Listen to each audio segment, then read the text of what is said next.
welcome you all to the May School of Medicine Faculty Senate meeting.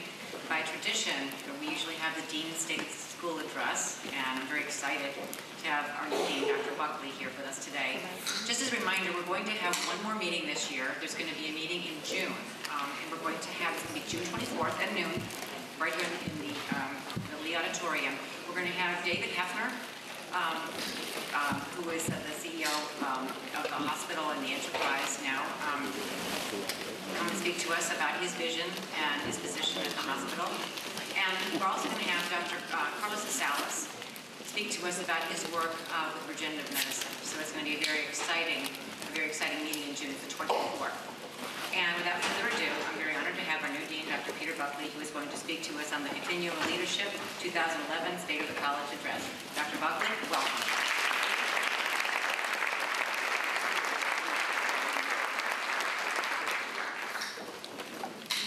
Well, I should begin by thanking Laura for all her leadership, as well as for the opportunity to be here this afternoon. This is a real privilege. I also very much appreciate the turnout. And I'd like to know, hands up those of you that have not been at a previous State of the Medical School presentation. Okay, take a look around. That's terrific. Yeah, and that's really terrific. We can begin now because David Pollock is coming in. Thank you, David. We have not only a great turnout here, but we also have, this is streaming live to a number of other groups. We have our colleagues in Athens, our colleagues in Albany, our colleagues in Savannah and Brunswick, and our colleagues in Rome, as well as anybody else who's listening in. And we actually also, simultaneously today, we have a residency director and coordinators retreat. And so they are actually listening in as well, which means we have exactly 1 hour, if they go back to work as all you do, in 1 hour. And so we will be finished in 1 hour or possibly shorter than that. And I gotta tell you, it's just an immense privilege to be here and to begin to give this presentation. We had a long evening last night, and I got home a little late, and I said to Leonie, about today, I said, this is just a great opportunity. I said, we came all the way from Ireland, and tomorrow I'm going to be giving the address as Dean of the Medical School. And I said for Leonie, did you ever think in your wildest dreams that I'd be doing this? And so Leonie says to me, well, you're not in my wildest dreams.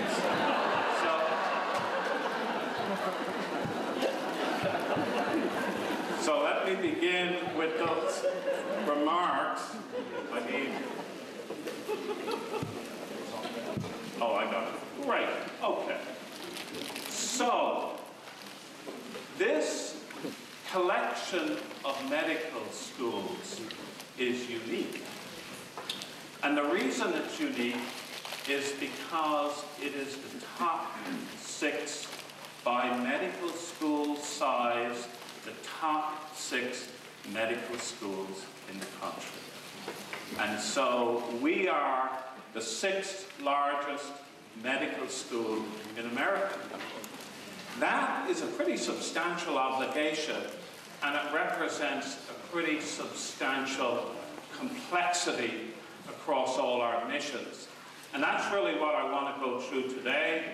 I want to give you a sense of kind of how we function as a distributed network, give you a sense of where we're going in our educational activities, talk about the strategy and the potential for growth in our research activities, and then also try to tie that in with our clinical activities and hopefully with our clinical growth as well. I want to say a little bit about strategy as an overall guiding principle for us, and then round about 3:15 this afternoon I'll talk a little bit about leadership stuff. We will be finished, as I said, by 1 o'clock. Now, we are the 6th largest medical school. We train just over 800 medical students. We increased our medical student first-year complement from 190 to 230 this year, successfully graduating onto the second year, 40 new residents in our partnership with University of Georgia in our Athens program. This is itself a remarkable achievement, but I'm reminded by the comments of Kathy Mackey, who won't remember her comments, but she said a number of months ago, it was very poignant. She said, our medical students are very busy and compassionate people. And they are, because not only are they going through the rigors of medical school and a curriculum that I'll tell you about shortly, they are also engaged in a wide variety of community advocacy activities. And they are fantastic ambassadors for all of us in this room, whether it's at the Council of Aging in Athens, whether it's at St. Mary's Hospital Free Clinic in Athens, whether it's at McDonald's House, whether it's at the Salvation Army, or whether it's at the Homeless Clinic. Our junior colleagues are representing us very well, and they are learning good professional and advocacy skills, and we should be very proud of them. In addition to those trainees, of course, we have almost 450 residents across a wide variety of specialties. We run 43 distinct residency programs. That represents about 12 residency reviews a year, and if any of you, and I guess most of you, have been involved in a residency review, it's like a joint commission, or it may be like Hurricane Katrina of residency. It is no small affair. And so this is a very complicated process. Many of you have contributed to shaping our medical school through your involvement on the admissions committee. This, like involvement in the HAC, is a huge institutional commitment, and you are the guardians of the next batch of colleagues that we will train at the Medical College of Georgia. This year, we evaluated well over 2,167 applications. You all interviewed over 500 people. That itself is a huge activity, and you whittled it down with great skill, achieving a GPA of just over 3.73, a MCAT that's very respectable, to arrive at this next year's group of 230 new students, and we are just about to commit to their involvement. You do that at the same time as giving a huge amount of clinical care, both in the adult hospital, in the pediatric hospital, and also in, again, a distributed network of outpatients. This is a very complicated operation, and it is very substantial, and you all contribute to it. I'll show you the breakdown in terms of research a little bit later on in the presentation, but many of our colleagues, a disproportionate many of our basic science colleagues compared to our clinical colleagues, contribute very high quality research and of course are competitive nationally. And these are the figures, these are not the figures for the entire university, these are the figures for the School of Medicine, and I will get to them a little bit later. And I guess the other thing that's happened that's very relevant and obvious is that, of course, we've ushered in a new administration. We have Dr. Aziz with us, who has remarkable energy, remarkable breadth of knowledge and activity, and we are doing our best to keep up with his energy and to be responsive to a whirlwind of changes that you're all experiencing. And so this is a time of great opportunity. I personally feel very grateful to be here. Some of you may have heard early on I said I was humbled by this, but then I got reminded of the comments of the Israeli advocate Golda Meir, who said, you know, don't be humble, you're really not that good. And so I stopped saying that. Now, let me tell you a little bit about the national context. This will not be surprising to you. You know this from your own healthcare experience. This is a very provocative slide, because what this shows is that across America, for the same care, you paid 3 times the amount of care in Medicare dollars for the exact same care. In fact, I tell you an error. It wasn't the same care. It apparently was worse on quality metrics, and patients were less satisfied. This is the data that, along with other just large macro data in terms of the cost of healthcare spending and the percentage of GDP spent on providing healthcare in America, caused our legislature to say, hold on a minute, we need to rein in our healthcare expenses, because not only is it getting out of hand, but apparently also we are not getting the kind of quality that we're paying for. And so in a relatively short period of time, we are shifting from a volume-based payment for clinical care to a value-based payment. And you'll hear more about VBP, value-based purchasing, because this is a new ruling that came out in January that now is going into effect in July, this coming July. And what it means is that we will be subject to 2% Medicare withholding or reduction based on our quality metrics, based on composite metrics of quality, and based on composite metrics of patient satisfaction. And so, in a short period of time, the issue of quality has not just become a clinical issue, it is a fiscal, financial issue. It is a center stage issue for American healthcare. And of course, a major reason is the belief that if we can ratchet down Medicare spending, we can ratchet down and rationalize healthcare in an efficient manner.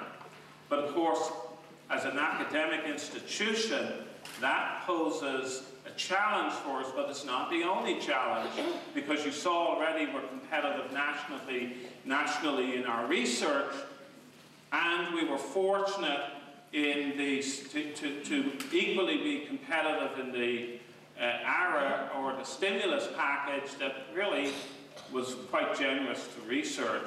But that's gone now. The stimulus dollars is on a runoff phase, and the government has just passed the budget for this year for federal granting, and it's not as pretty as you might like it to be.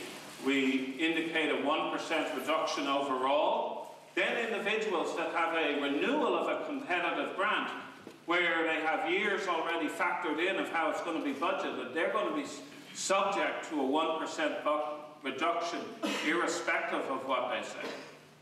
In addition to that, not just NIH, but also some of the other federal agencies, in many ways the quality agency in terms of the AHRQ, and also the federal granting agency that's related to many of the federal projects that are rural projects, and some of them training projects.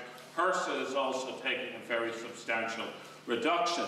And of course, you're already aware, those of you that are research colleagues are already aware that there's a cap on the federal dollars per salary, and if your salary happens to be higher than that, the difference in that is taken up by the institution. And so the federal government didn't do anything with that, but they left the same cap at the same rate, which is in effect another reduction. Now, that is set against a broader context of a looming shortage in healthcare providers. I'm looking at Sandy McVicker here. She, of course, could tell us about the comparable healthcare deficits in nursing, and it's not just in physicians and nursing, it's in the whole areas that we provide healthcare trainees for tomorrow at our university.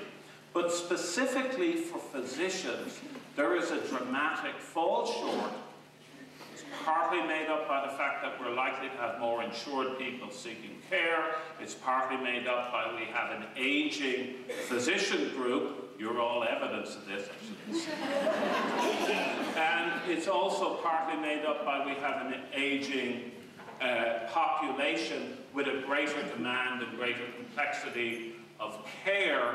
And in addition, we have shortfalls that are not uniformly distributed. So for instance, we have a disproportionate shortfall in primary care. So that's all well and good, that's the national stuff. How does it relate to Georgia? Well, in fact, it relates pretty lousy to Georgia. We are 39th in the nation in our physician healthcare profile, which makes our work very important, by the way, but it's a very onerous task. We are 39th, and even though we train over 400 and something residents, for our state to get in the game, to be at an average rate of residency training per capita compared to the national average, we'd have to train almost 1,500 new residents. So these are very substantial areas that impact our mission and our activities directly in Georgia. So let me tell you about what some of those activities are. And, you know, it's a little bit of a misrepresentation. This room is delightfully full with a great group of colleagues, but it would give you the impression that the Medical College of Georgia's activities go on here. The Medical College of Georgia's activities go on throughout Georgia. And we have over 90 sites where we give training, some that are consolidated sites, specific campuses, but a myriad of individual practices, some large, some small, with highly trained and superb clinicians that support our medical student operation. That is a very complicated business. And the LCME were quite amazed when they came several years ago to realize that we had such a distributed network and that it was working so well, which apparently it was because we did well in our survey. Now, that sits also in the context of continued pressures in devising the right curriculum, because you don't need to listen today, but you know from watching TV, there's personalized medicine, there's advances in genetics, there's advances in imaging, and our doctors have got to be state-of-the-art doctors. And there's only so much you can fit into a curriculum. And so it's not a static event, and it is constantly and skillfully being updated. In addition to that, we are looking at the updating and the development of more interprofessional training so that we're not training one group of professionals over here, another group of professionals over there, and then they go and they deliver healthcare together. We're increasingly beginning to look at how we may train individuals together, and as you know, that was part of our successful SACS accreditation visit recently. We are also engaging in quality nationally in an activity called Best Practices for Better Care, divided by the AAMC, the Association for American Medical Colleges, of which we are a member, and along with 129 other institutions, we've signed up for this. So we're making a national commitment to provide quality, not just in care, but also in training, and also in contributing new research to quality metrics. said already, we have a distributed network, and we're fortunate that we have great alumni, and we train 1 in 5 practicing doctors in Georgia. That's a staggering figure. It's a great, great commitment and great involvement of all of you in keeping those connections. That means that our Alumni Association is absolutely critical to us, and those relationships are really critical to us. And I guess Dr. Joseph Hobbs is here. Joseph, are you here? Put up your hand. You need to congratulate Dr. Hobbs. He is the president of the Alumni Association from our institution. This is a wonderful opportunity, achievement for us. While you wait, congratulations.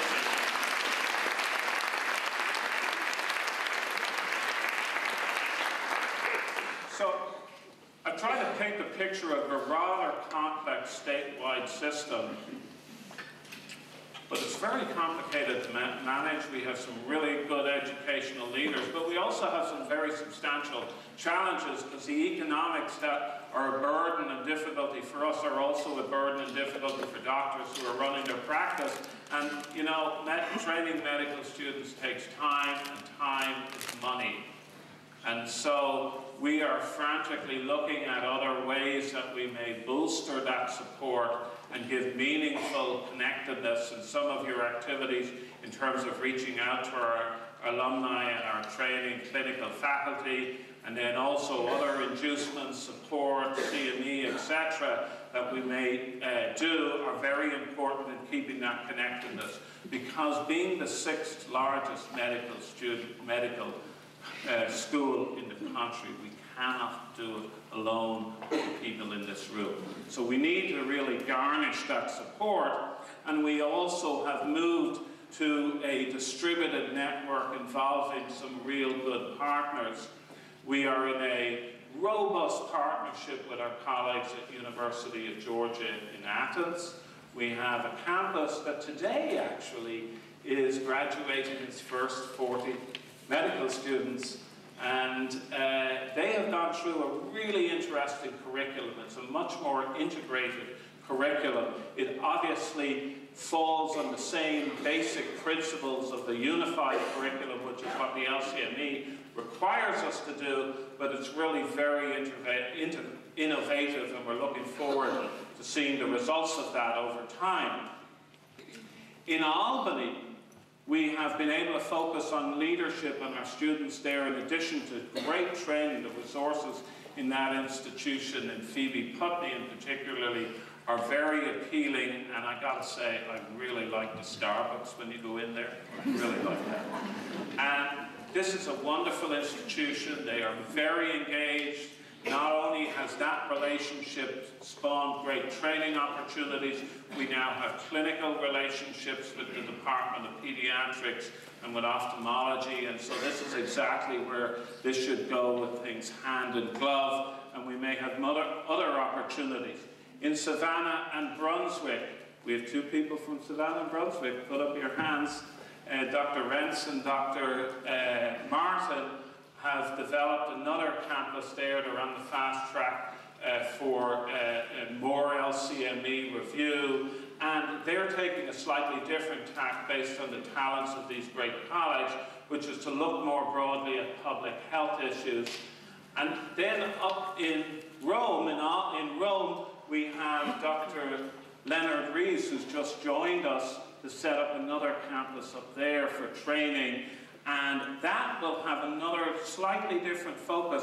Rome has a really integrated healthcare, at a Harman Clinic, a bunch of other very good centers there, and so that's going to try a different approach to kind of following the patient in a more integrated model. So it's not just that we're more, we're bigger and different, we're actually bigger and complementary, and we've brought on a really stellar group of colleagues at each of these of our sites, and our challenge now is to kind of bring that together and also to develop our curriculum and to continue the continuum of leadership development for our students and for our residents.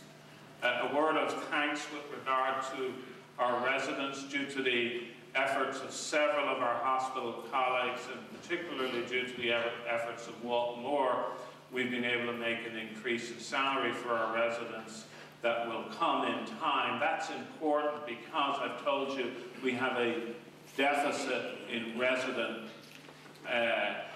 numbers, and so we need to be competitive at the front end. We're also engaged in other activities in terms of supporting the Board of Regents in looking at statewide residency activities, and we need more residency positions most likely across the system. And we're also talking with our colleagues at university hospitals who have been a delight to work with about reenacting our residency activities there, hopefully. More to follow on that. Let me move on and talk about research. I want to say a little bit about the current state of research and then talk about opportunities. These, not our practice plan, but program project grants. And this is an area where we have disproportionately grown, and our colleagues deserve a real gratitude, because the importance of that is not just the more dollars, because there are more dollars, but it also blends multidisciplinary research, and it also provides the kind of nidus that you want for development of clinical researchers. So this is what our funding looks like over the institution. I showed you earlier with respect to our own medical school, and I mentioned this earlier, we have a disproportionate funding in basic science. Now, in fairness, of course, you've got to recognize that when you hire clinical researchers, they're going to be doing clinical work, and so they don't have the same degree of time. But our portfolio is disproportionately slanted favorably, but on the other hand, we don't have enough clinical investigators. And this is a problem because we don't have enough to give the kind of mentorship to develop clinical investigators. So it's a pipeline issue as well. Now, when you break down and you look at our funding, it is, of course, disproportionately in the School of Medicine, but it's also disproportionately in a clustered group of institutes. So it's not just that we're getting funding dollars indiscriminately, we're getting funding dollars in key programmatic areas. And this will give you, this is a little bit more granular breakdown, and this will give you a sense of kind of what our talent pool and our focus is. Of course, there are areas of funding outside this, but these are big ticket items, and we are well represented, both in terms of funding, but also in terms of our clinical services. And this is important because, of course, in any game, you play to your strengths. And so tactically, these are the areas that we need to build, both build clinically, both build in research, both build in our strength of our educational programs, and marry those together. So what are some of the most do's from a research point of view? I've just told you we've got to grow the clinic, we've got to grow the research enterprise. If we're going to meet the vision set to us of a top 50 university, we are well short of that, so we need a phenomenal growth of both clinical researchers, basic science researchers, and you know what? We need some extra space, so we're going to need some buildings to put people. We're going to need some extra funding.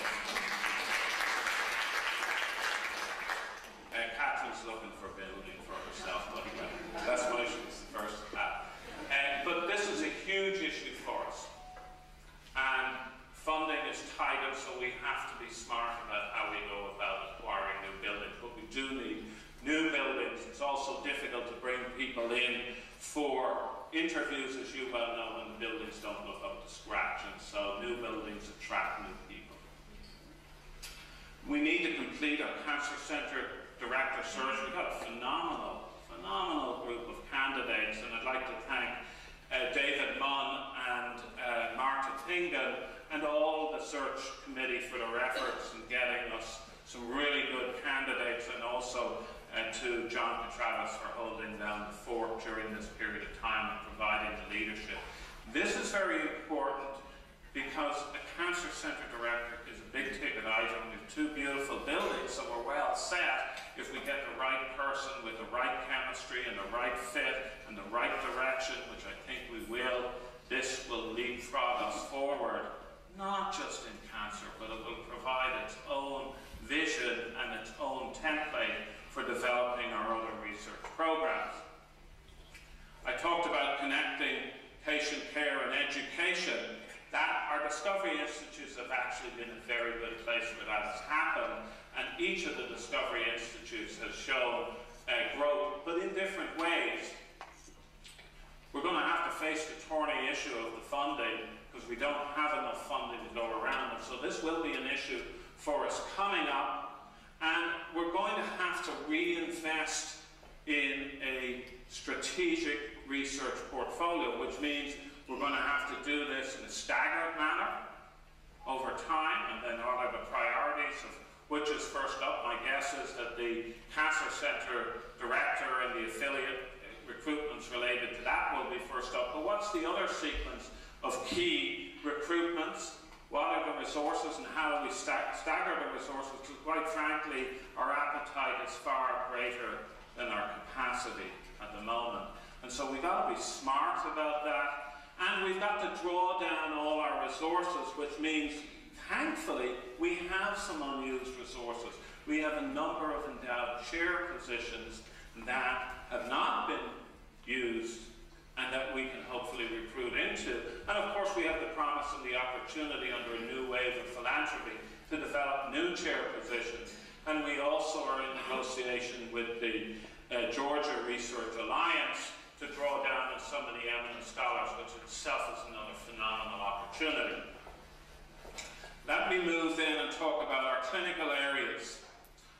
This is huge, so I'm just going to talk about three areas. I'm going to talk about integration, I'm going to talk about quality, and I'm going to talk about growth. And I'll pick up the pace a little bit because my commitment is to have everybody out of here at 1 o'clock, and then also many of you are aware of this information. Got some great clinicians here, and we've got some great programs. How do I know that? Because Joint Commission came here and they said, for an institution of your size and complexity, you have remarkably few findings. That's pretty cool.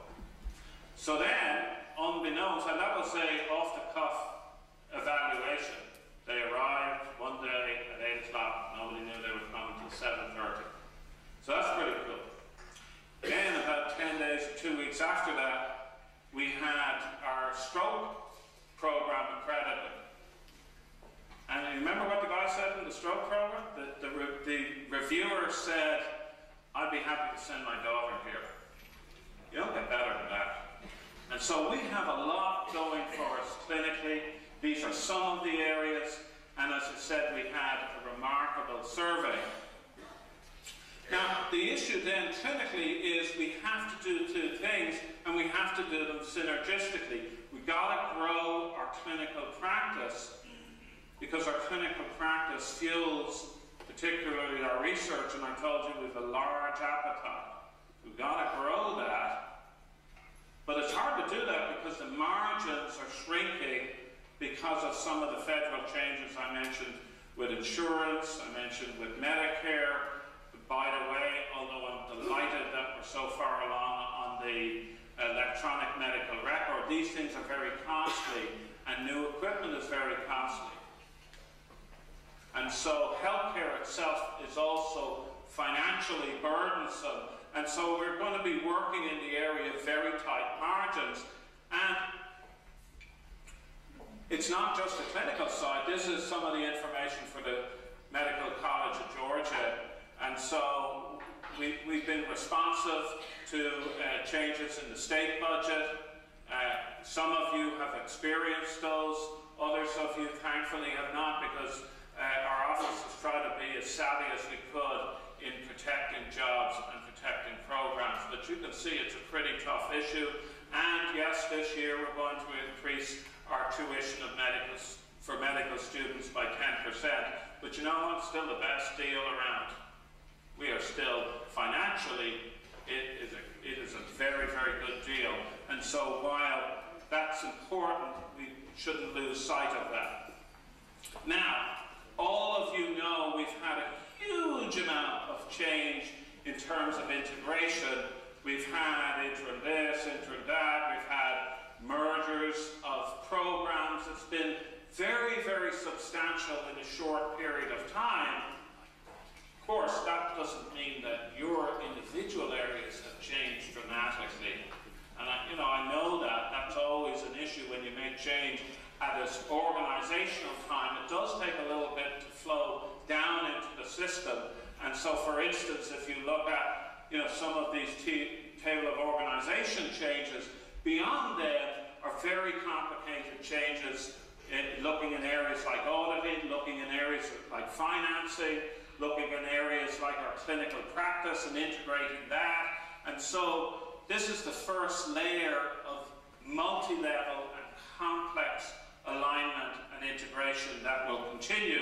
And it's very substantial at a clinical area, and it's very welcome at a clinical area, because in the clinical area, united we stand, divided we fall, and we were more divided than we should be. In fact, in times we were tripping over each other.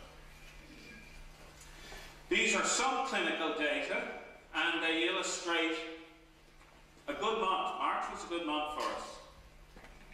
And these show you, these are the practice plan data. Again, we're trying to put the budget into a consolidated budget and report it, but these are practice plan data. They show some increase in charges, always a lag and increase in income. Trying to look at that in relation, obviously, to the numbers of, not just the numbers of members, but also the practice of members, the number of time, the number of clinical activity. And this gets very complicated when you want to drive clinical growth, which is what we do want to do.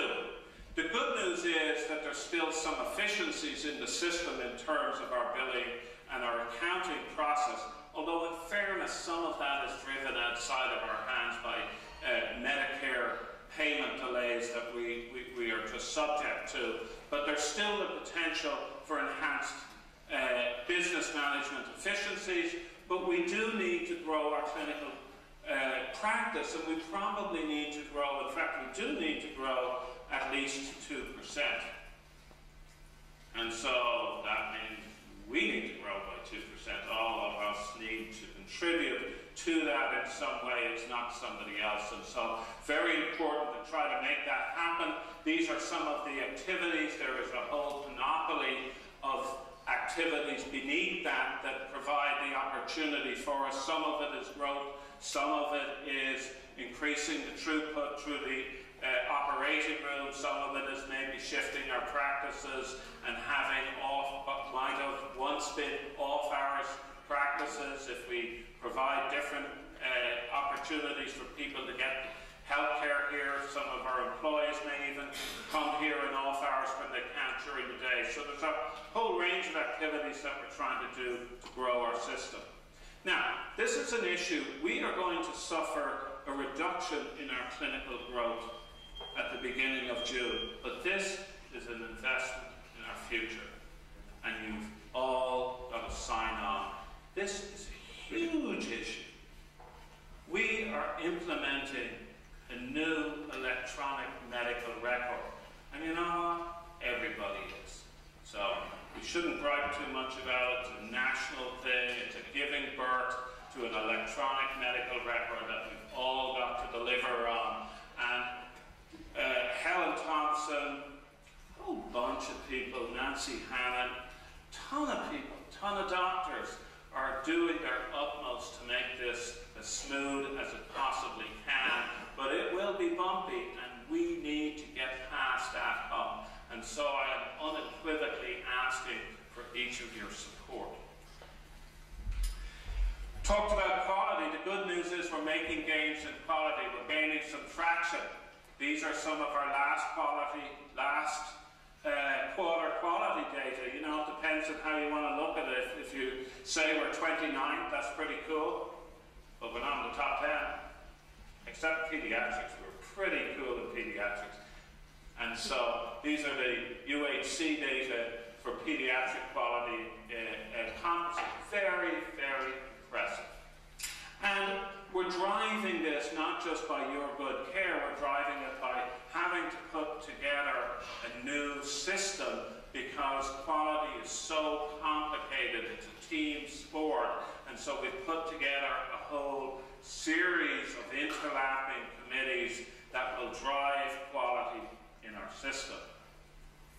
And we need to reach that out into a more concentrated campaign. Campaign means communications. A campaign means everybody's on board.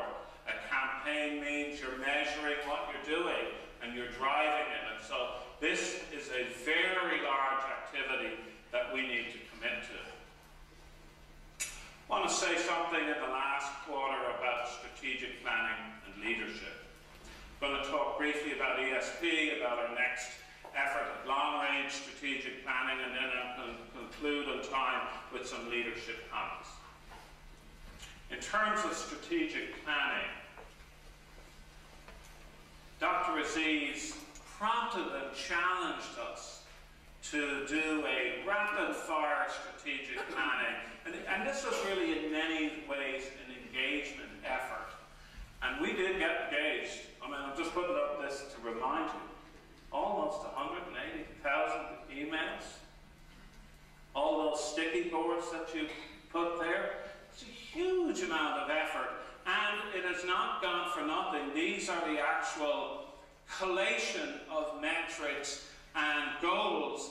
I shared with you some of these already. The quality campaign is in there. The growth campaign is in there. This is a huge effort, but what was different about it was that we also reached out to the community. And what was different about that is the community reached back to us, and we could not have done this without the support of our community partners. So I'd like to recognize with our Community Advocate Award, I'd like to recognize Miss Karen Nixon. If you'd come up, Karen. It would be nice if you give her a round of applause.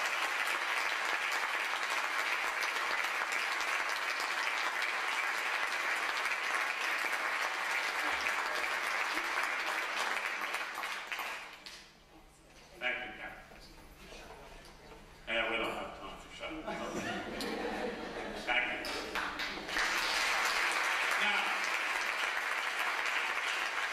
I equally don't have time to go through all of these, but trust me, we have not forgotten the activities of ESP. These are some of these, and they're pretty substantial. We went through the quality campaign.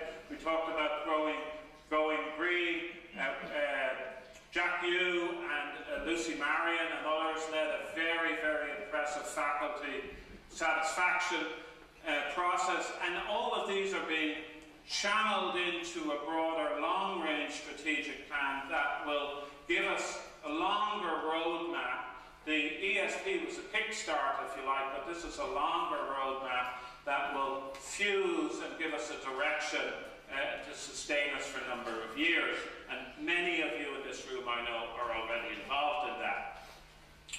And you know, we've got to deliver on these things. So we've got to continuously complete the process of ESP, and then we've got to deliver on the new process that we started on, and of course we've got to communicate, and that's why venues like this are so important and so useful to us. Let me say some concluding comments within just let me say some concluding comments about leadership. Did you get this outside? Did you see the legacy of leadership book? Yeah? Okay, you owe me $10. Damon Klein deserves a round of congratulations. This is a very professional job. And if you didn't, this is available on our website. You can go and check it at 1 minute past 1. And it is actually it's a really nice read. Our former dean and now CEO of the AAMC, Darrell Kirsch, is in it, as is our great colleague Dan DeLoach, another senior alumnus who is president of NAG. And so there's a great opportunity for us to connect positively with the legacy of leadership of the Medical College of Georgia. There is also a great internal legacy, and I am really astounded by this and you will be pleased too, it is Dr. Alan Roberts, who is an outstanding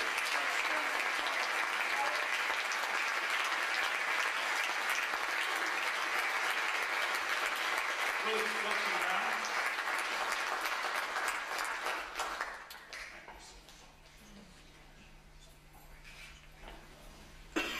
Thank you for all you do.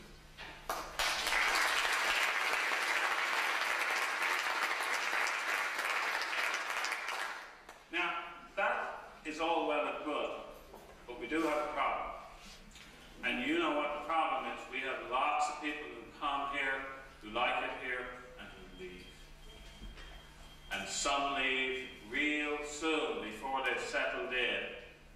And some we've made a huge commitment to institutionally. A ton of money, and they go. And so this is a problem that we need to look in the mirror and face up to, because it bites us. Now, of course, we are a mobile workforce, and there is more science to this, and this gives you some AAMC data looking at the distribution of specialties in terms of people staying in their jobs. And I actually find it rather remarkable that emergency medicine doctors stay the course more than anybody else. They don't move. But other specialties do. That is not a cop-out for us. We have a retention problem here. Why do I know that? Well, because you may or may not have seen these data, but I'm going to be up front with you. These don't look good. This is our peer comparison about a year and a half ago with the AAMC with 23 other institutions, and you all said, I'm not too happy here. I don't think you value me here. I don't think we're too good at recruiting. And I don't think we retain people terribly well. And so, of course, Ricardo knew that. And the first thing that he did, the first announcement he did, was form a presidential satisfaction task force that worked very hard. And then the second thing he did was develop an issue of getting our capacity to recruit people. And I'll say a word about that in a minute. I want to emphasize another point that I did earlier about not just training together, but working together, interprofessional activities. And on Tuesday, this is a national announcement about interprofessional training. And this will be our future, and so we need to get with that here. Now, we also have a great commitment to diversity. Why is this relevant? Well, A, it's the right thing to do. B, in Georgia, we are a much diverse community. But look at the Medical College of Georgia, particularly in our faculty. We don't look like Georgia.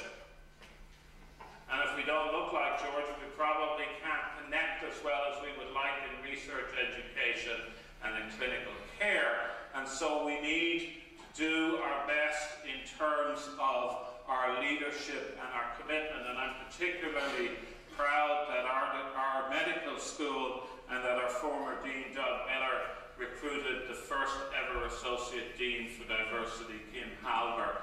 And we will be working hard to not only have just a diverse workforce, but to have a diverse culture here. It's the right thing to do, and it's a lot of fun too.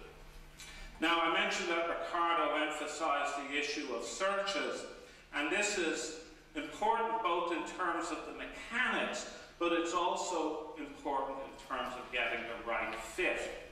And the right fit is not just the right academic credentials, it's also the resonance, and it's also the leadership.